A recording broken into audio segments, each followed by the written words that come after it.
Good evening, Edge Church, and everybody who is joining us tonight. And welcome to our Parenting in the Pandemic. Man, my heart has been with you. You know that I have been so concerned about our parents. I have a young family living in my home with me, my youngest son and his wife and their 2-year-old granddaughter. And I have firsthand knowledge of the challenges, everything that you're carrying. And so today is essentially about hopefully helping equip you in this rather unusual times in which we find ourselves. I call it a topsy-turvy time. There's a whole lot of other names out there, but we'll settle that it's topsy-turvy right now. So I'm Barbie Erasmus, and we're going to be talking a little bit about parenting in the pandemic. And tonight, we are so excited to have Dr. Genevieve Da Silva with us. We are deeply grateful for your time, Jen. And so I'm going to introduce you to her. Dr. Jen is an educational psychologist who works with children, with adolescents, adults, and also in family support. She works in higher education, and she also has a private practice in the northern suburbs. Jen is absolutely passionate about children, passionate about understanding their uniqueness and encouraging them to reach their full potential. Working from a systemic framework, she consults with parents and teachers to ensure their well-being, healthy relationships, and to equip them in their role. But that's just one part of Jen's life. There's another whole part to her. And so, being married to Ricky Da Silva, and she really seriously has 3 gorgeous sons. So Jen, tell us a little bit about that part of your life. Cool. So myself and Ricky have been married 14 years this year. And it has been absolutely brilliant. We've known each other since we were in high school and in church and youth together. So it's been an incredible friendship that's just developed over all these years. And we've been blessed to have 3 beautiful children. And I know that as I say this, many people are going to gasp and grab their breath. But I have a 6-year-old, a 5-year-old, and a 4-year-old currently. See, I told you. Parenting in the pandemic. Parenting in the pandemic, and it's 3 little boys. So they are busy and beautiful and wild and full of life and spunk. And I absolutely love them to bits. And being a parent it's challenging. And I think for me, I did a lot of research in my master's and my doctorate years, and obviously working with people in parenting. And when you become a parent, you just realize it doesn't matter how many books you read. You got to figure it out as you go along. And so that is kind of the challenge. Everything I thought I knew, prepares I have you. to relearn. That's why there's no manual for it. Absolutely not. We learn on the job. Yes. Yeah, Jen, thank you for that. And so, Jen, we've got I think about, let me look, I've got a timer here so that I don't go over my time, and it'll tell me when we've gone long enough. So what I want you to do, Jen, just to kickstart off our evening, we actually put it out to our Edgemead congregation, to life groups and to others, is that send in your questions. We have this beautiful opportunity to have Dr. Jen with us, who's going to be speaking into parenting in the pandemic. And so questions came in. So tonight, we're actually going to be talking about the questions that you sent in. So to kickstart us off for the night, won't you talk to us about the effect of the pandemic on our children? Sure. I think this is a really tough one because it's a new thing that's happening. But already there has been some research going into it. And I just read a little bit about some of the things that are happening. And, our kids are struggling in this time. Yeah. I think we need to understand it is a major crisis that, not only we as adults are facing, but our children as well. And as we interact with our children, we create an environment for them of how they experience this pandemic. And so each home will experience it differently. Each child will experience it differently. But in general, what they are finding is that children's anxiety levels and even depression are increasing during this time, which is very natural when you are facing something like this, to go through many emotions. There's also, children are feeling lonely being at home. Yeah. not being able to go to school. There's fears of falling behind in work, what's going to happen going into the next grade, will I pass, missing their friends. And a really big thing in this day and age is boredom. You know, what do I do with myself? I need to be entertained constantly. And so children are really struggling with boredom as well. And then I think just not knowing what's going to happen next. I know here in South Africa, every couple of weeks there's a new change, there's new laws and new rules, and then you weren't working, and then you are working, you know, this was working, now we have to shift it again. And so just a constant flux and change that, you know, every day and every week is so different to each other, and that you can't really stabilize. And so those are kind of some of the things that kids are experiencing. And obviously the worry and concern of families' well-being, income, you know, will we be okay? And then very much, will we get sick? And will we be okay if we get sick? And so there are a lot of things that kids are struggling with. And yeah, we need to be able to work them through that, help them work through that. Yeah.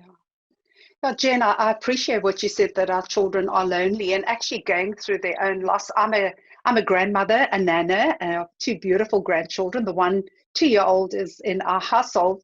And then I have my Hannah, 4 years old, who lives with her parents. And I get to video face call her. I get to tell stories to her, read to her. But I know that she misses us. And just the other day, I had a video call with her, and she said to her father, woke up and said, I need my nana and my papa right now. And so they're having to process it in their little worlds. And they process things a little differently to us, don't they?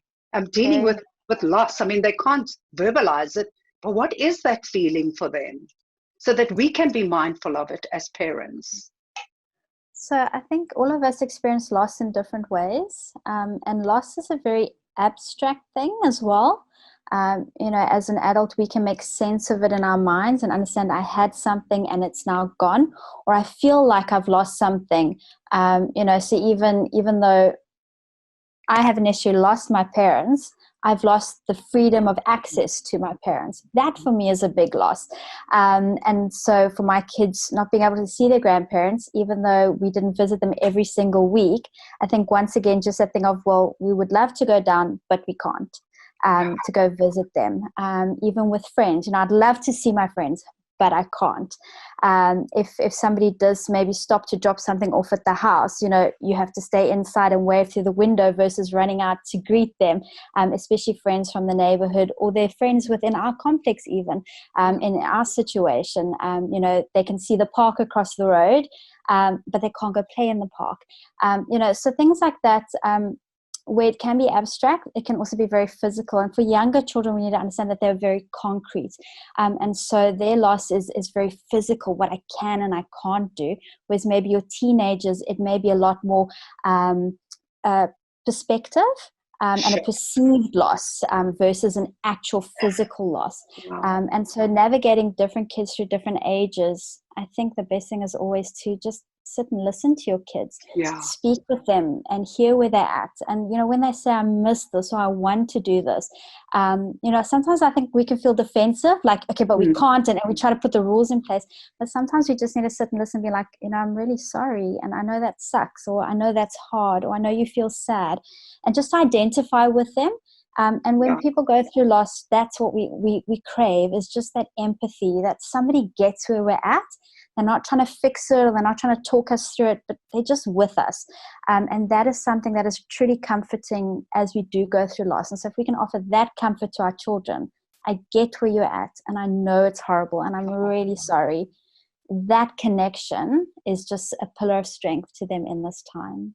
Wow, that for me is hugely helpful, you know, just being able to process it, because we are in a time of grief and loss. You know, there's so much losses, and as you say, children experience that differently, and being aware of the ages as well. And so I appreciate your advice, you know, that as parents, we can give them time to listen and to help them process it, and to ask them, so what are you what is one thing you sad about today, you know? And so these are the kind of, Jen, I want to move on to another question that came up as well. And so why don't you talk to us about what can we do, what can parents do to prepare their children for school. Now, we know that our grade 12s and we know that our grade 7s have already gone back, and my heart is with the parents and with the teachers and with the children. And just even going back as recently as Monday, there's been so much anxiety and turmoil around that.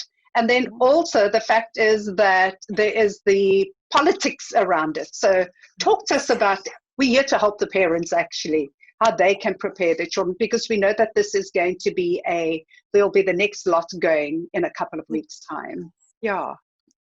Sure. So once again, I think part of what makes this situation so difficult is the constant flux and constant change. Sure. And that there isn't a direct, we don't know that this is happening now, and in a week's time, this is definitely happening. And we know that everything is sort of streamlined, so we can plan and prepare. Yeah. So a lot of the time, the insecurity and being unsure of what to expect is really what we're struggling with, because we can't really put systems in place to help get us through that, or use our coping mechanisms. So right now, one of the biggest things that we can be working on for ourselves as parents, but also for our children, even teachers, is really this idea of resilience and adaptability. I really think in this time, we just have to make peace with the fact that everything is going to be constantly changing, and where we look for stability in external things, we're probably going to have to start looking for an internal stability. What is it that I can do? What is it that I can control in this situation? How can I respond? What are my choices in this? And that's really the biggest strength that we have, and what we can teach our children. And so in the big perspective of not being able to know what's going to happen, what changes are coming, even going back to school is currently being fought in the court. And the questions around that, the level 3 and 4 restrictions are in the courts and being questioned around it. So we know more changes coming. And we just have to prepare ourselves that change is a normal part of our everyday now. And to wake up today and say, I don't know what change is going to happen today, but what can I do in the midst of this change? What can I choose to do, or my perspective or my outlook? And so I think if we can help our children to understand that, and then to work with them on that, and guide them through that. And then on the other hand, obviously, we can't really make the decision as to whether schools should open or not. I think making a decision for millions and millions of people, I know it's way beyond me. That's why I'm not in governance and I'm not in politics, because that's just trying to make decisions for 3 boys, and myself and my husband is already overwhelming. So to try and, also rationalize, is it right? Is it wrong? Is it the best decision? That is in the hands of somebody else to make that decision. But again, we've been given the choice, you do have the option to keep your children at home, but you have to weigh up the consequences of that, and what you're able to give your children and what is best for them in their education. And then again, the fear of, are they going to catch the virus? I was thinking about that. How do we prepare our children for the reality and not overwhelm them with fear? And I think, as our children grow, there are very real dangers to them. Coronavirus is in the front and center stage right now. But in all honesty, I've had to teach my children about the body awareness, about stranger danger. And like I said, my kids are really young, about road safety, even about, we haven't necessarily gone into HIV/AIDS, but about not touching blood, things like that. So our kids are actually faced with a lot of dangers. And the way that we teach them to deal with any danger is to give them the facts at an age-appropriate level that they can understand, and then give them the tools for, if they're in a situation, what can they do to protect themselves and to prevent themselves from being in a place of danger. So when we teach our children about road safety, we teach them that cars are dangerous. Cars can hurt you. Cars could kill you. And this is why it's very serious. But we also teach them to stop at the edge of the road, to look left and right, to keep their eyes and their ears open, to be aware, to hold mom and dad's hand, whatever it might be. If we think about internet safety as well, we sometimes we do just give them a phone or access to a device, but really what we should be doing is saying, here is something, but there are real dangers in the internet world. So even with my boys, we watch a couple of YouTube videos and they get a hold of my phone and they talk to Siri. And it's very cute because they ask her questions that she can't answer. But they often want videos on animals. And I have to tell them, you can't just sit and watch videos and you can't let it play on to the next one. You need to be in the room with me. I need to see what you're watching. There are people that put ugly stuff out there that will hurt your heart and will get stuck in your mind. And so we need to do this together. And so we create boundaries and we talk to them about, these are the real dangers, but these are the things we put in place to protect you from them. And so we guide them. And so even with COVID, we know about the social distancing, washing hands, wearing our face masks, possibly getting the face visors. And I know working with kids, keeping those face masks on are really hard. And so finding other ways to win. The face visors are great. I see these things that are coming out that attach to hats so that they're off the children's face and they don't play with them. But also, teach them more. Instead of hugging, we can do the foot tap, the little shoulder, elbow touch, those sorts of things, because they're going to want to be in each other's space. And they're going to want to play with their friends. But just really speaking to them about when we go back, this is how it's going to be. These are things we need to keep in mind. Don't forget to wash your hands regularly. We can't play on the jungle gym. And so it really is just preparing them again. What can they do? What's within their control to be able to manage their day?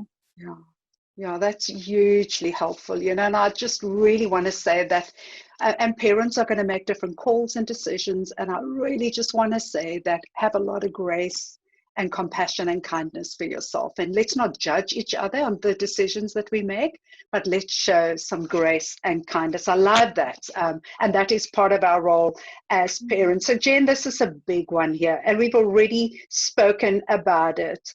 We've spoken about helping children through loss and anxiety.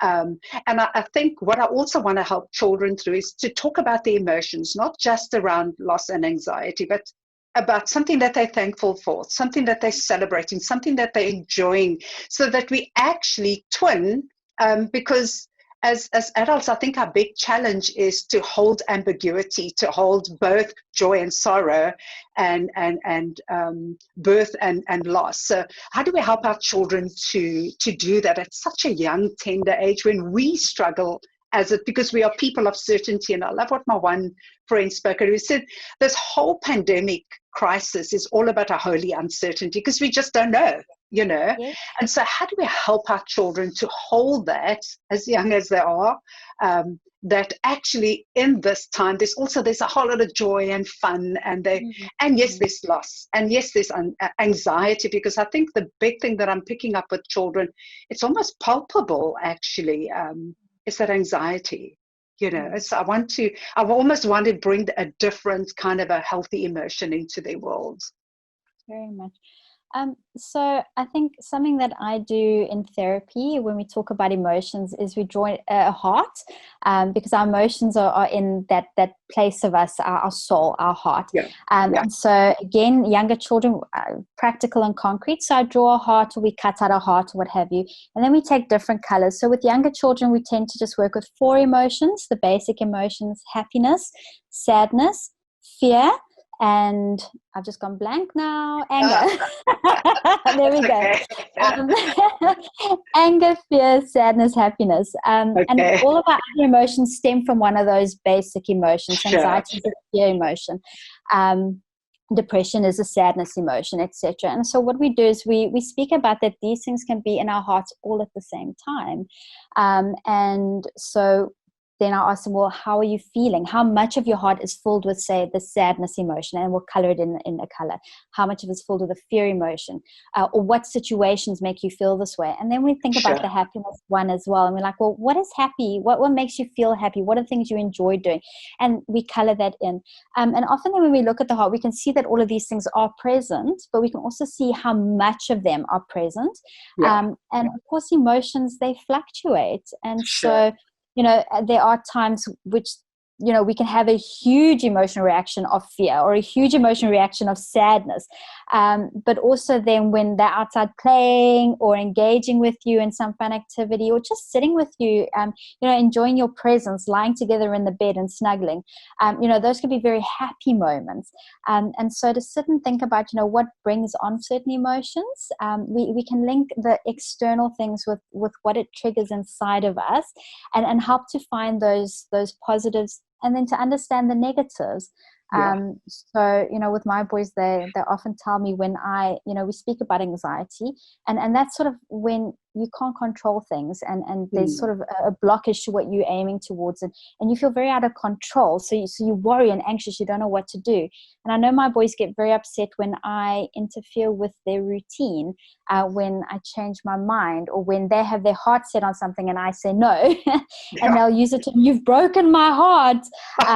Because they're experiencing the sadness, but actually it's a loss of control right now, that they don't know what to do with. And then they have their emotional burst, and then we sit and we talk about it. Why can't we do this now? Or sometimes I need to apologize because I've done wrong, and I need to be like, well, I'm sorry, I didn't actually stick with what I said I would do.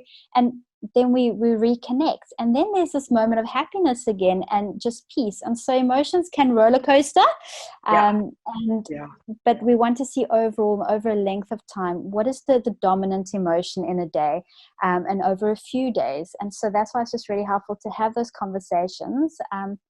And like you said, speak about the good things, the positives. What are we thankful for? What good things do we actually have in our lives?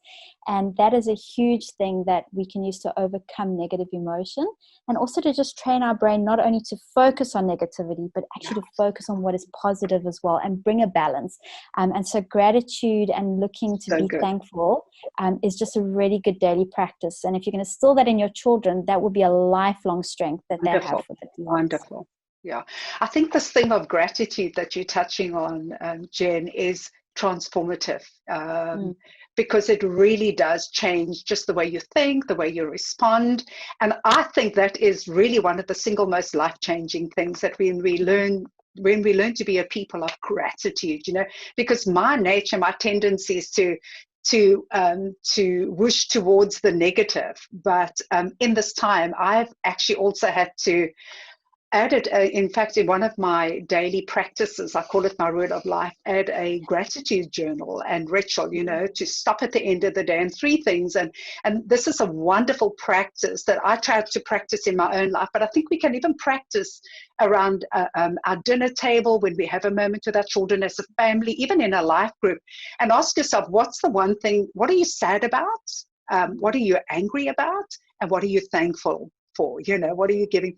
And I think it's just every day we practice that, it just helps to center us and ground us in what is our topsy-turvy, upside down world that we find ourselves in. So I love that. I really, really do love that, because gratitude is seriously one of the most transformative things. So Jen, 2 more questions. Are we okay with that? Let me look at our time. Yeah, we've still got time, because my last question is one that I'm really passionate about, and that is about the parents and their self-care. But before we go that, how do you engage young children and do work, thinking about their various developmental levels? Because I see it. I see my heart goes out to parents who are having to work and to do schoolwork and to clean house and to cook. And then there are our single parents. Oh, man. And we know that we have many single parents who are carrying the load in this very difficult time. So, talk to us about that, how to engage children and our working world and. Yeah. So I think always when you get thrown with so many things that you have to face. I remember speaking with an older colleague when I was juggling too much, and I asked him, how does he manage, because he's able to carry a huge load, and he spoke about glass balls and plastic balls. Wow. And it was just such a powerful image, because it really is, what are the priorities? And you've got to keep those in a balance and keep those moving. But plastic balls can drop every now and then. And they will Sure. bounce back up and you can pick them back up and keep on going. And so I think the first and most important thing is to really sit down and just consider, what are your priorities? What is the most important thing right now? Sure. I think one of the most difficult things about working, and especially if you are working from home, when you go to a place of work, there's a definite start and stop. Sure. When you leave home, your home stuff, you can switch off and say, I can deal with that later. I'm going to a place of work. So physically, we're able to transition when we physically transition, and we're able to set our brain into the different areas. But when we're doing everything in the same place, that makes it more complex and complicated, because we're always sort of multitasking at all times. That's right. So you may be with your children, but at the same time you're answering emails on your phone, or you're trying to do a Zoom meeting, and then your kids come in asking for snacks. My door is locked, so make sure they don't come in.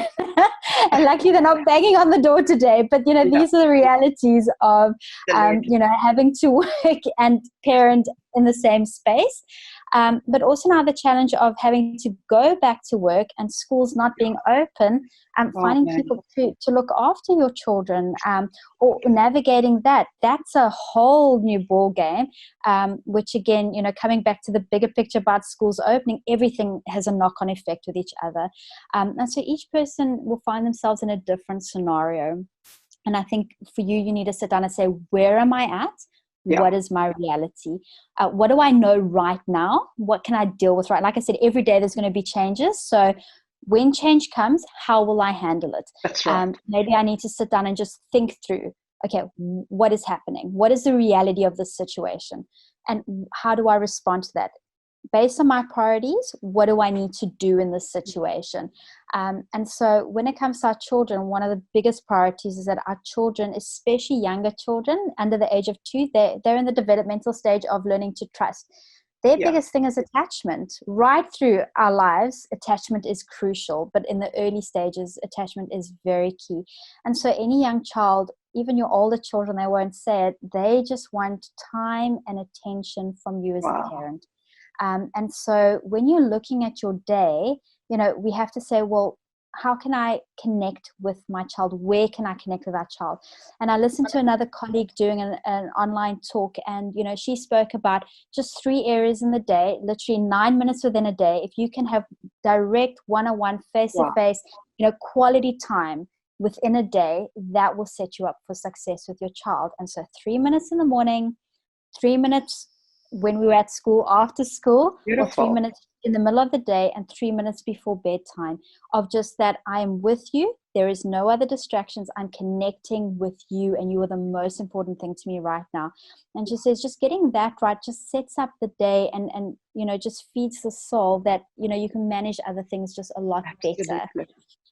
And so I'd say that looking at your day, and what it is that you have to get through, I'd say routine is probably the best thing you can put together. So have a look at your work schedule and say, if I have to leave the house by this time, or if I need to get behind my computer by this time, how do I connect with my kids beforehand? It might be during making breakfast and getting dressed that, during breakfast, eat breakfast with them. Sit and, or even when you're waking them up, go and just hug them in their bed and snuggle them, for those 2 or 3 minutes. Talk to them, say, I hope you have a wonderful day today.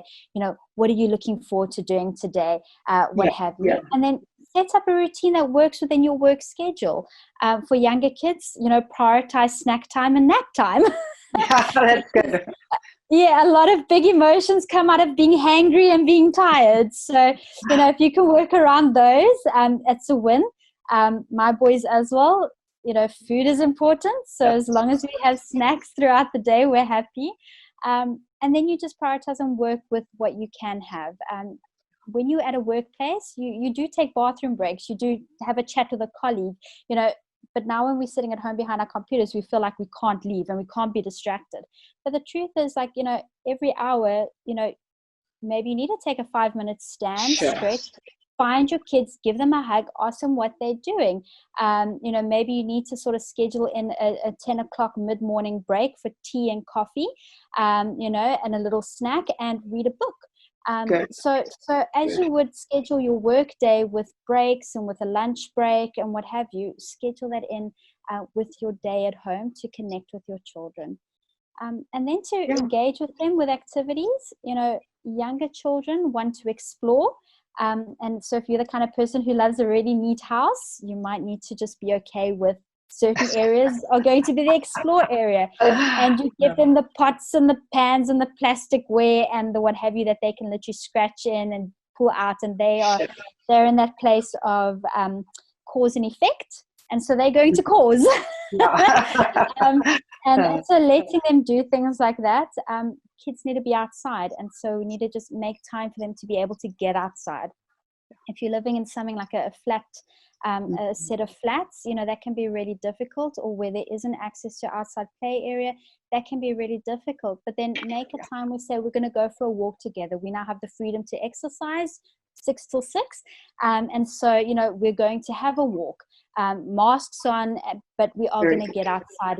We're going to get a bit of activity going in. There's great online things on YouTube for activity and exercise. And sometimes if you have the space to let your kids explore outside, go think about the old science experiments that you used to do, or give them a bucket of water and a bunch of sand.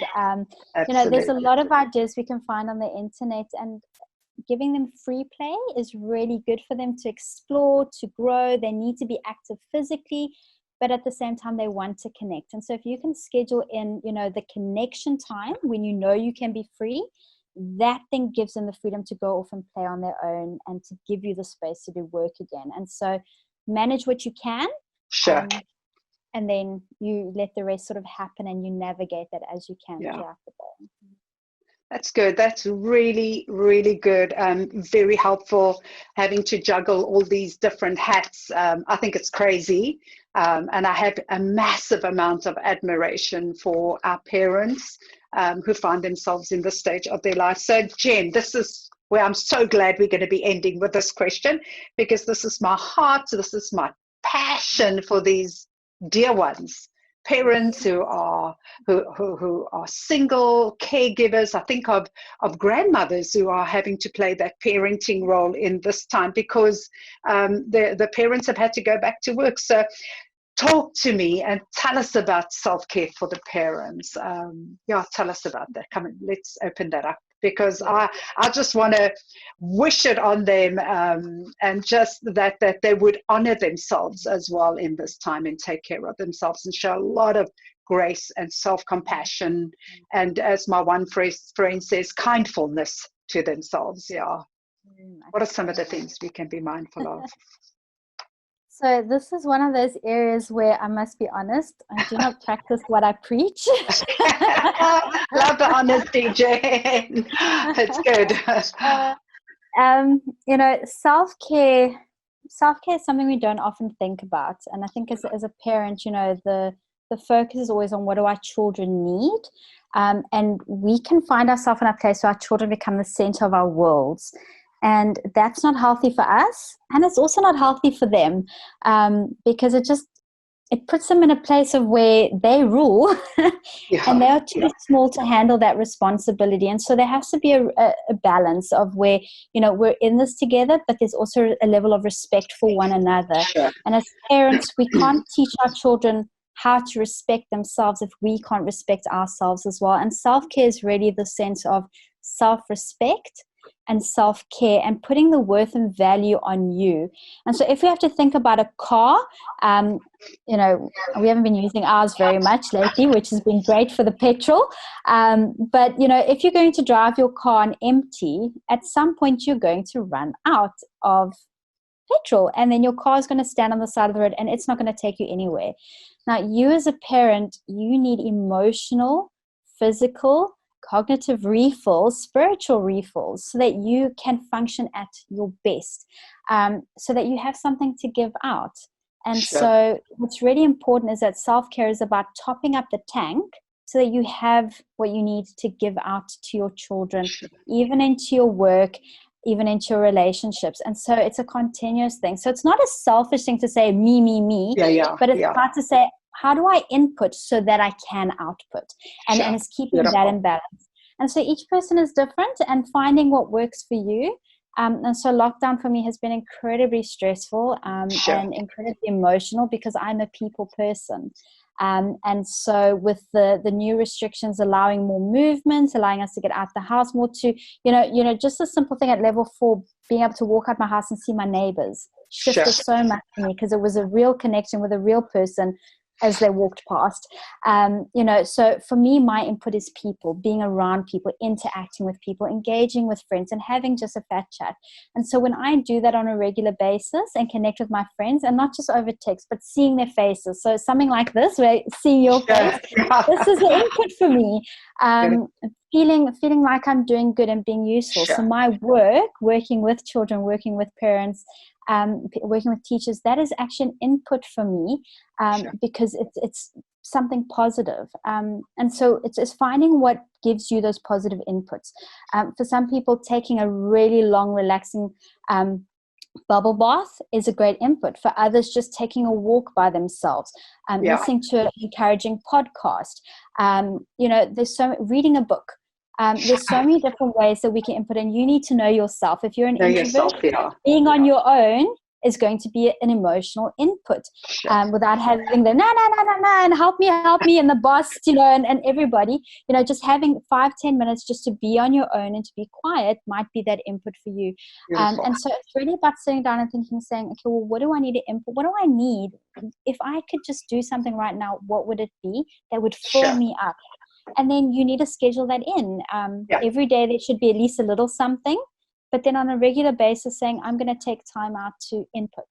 And where I carry a heavy load, I'm going to ask people to help me. So especially single parents, you need to rely on others. And, maybe you can't access people physically, but, you can have friends call in via Zoom and have your kids have a conversation with them. And that gives you 10 minutes to just go and sit quietly on your bed if you need that.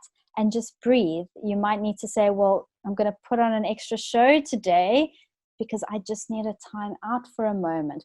Or we're going to have a day off schoolwork because everybody's tired and we all just need to breathe and relax. And let's go play outside or take a walk or what have you. And so you just need to know, this is where I'm at. And this is just really what I need today to fill my tank. And then I've got the energy tomorrow for it to be a better day. And so it's just that constant, sitting and knowing where you're at and knowing what you need and then doing it, making it a priority. Beautiful.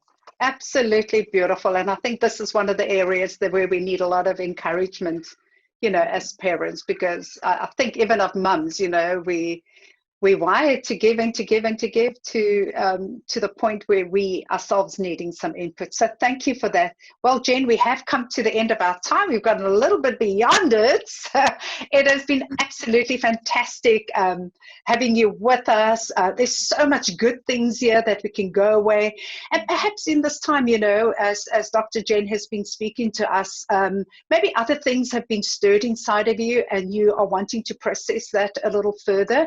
Well, on the screen, there is our website where you can make contact with us. We have a fantastic counseling service that is open and available if you want to talk through some things, and maybe you just want to ask a question, or maybe you are wanting to chat a little further around your child and their special needs. You can make contact with Dr. Jen as well, and her details is at the bottom of the screen as well. So Jen, again, thank you. It's been a fabulous time and really good to have you. We appreciate you, and I'm appreciating my friendship with you, and this time it is a gift.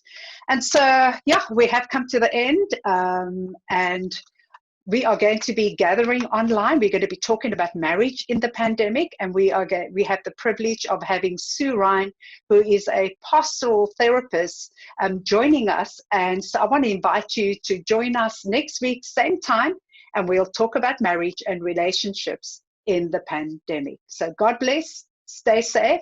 May the peace, love, and grace of God go with you, be with you, and your little family. God bless. Love you guys.